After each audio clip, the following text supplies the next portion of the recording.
జిగటగల ఊబిలో పడి ఉండగా నా అడుగులు స్థిరపరచి నిలిపితివయ్యా.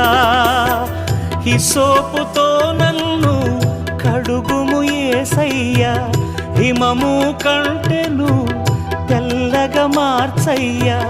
నీకేమి చెల్లితూ నా మంచి మెస్సియా, నా జీవితమంతా అర్పితు నీకయ్యా. ప్రేమ కరుణ నీ కృప చాలు, ప్రేమ కరుణ నీ కృప చాలు. చాలునయ్యా చాలునయ్యా నీ కృప నాకు చాలునయ్యా, నీ కృప నాకు చాలునయ్యా.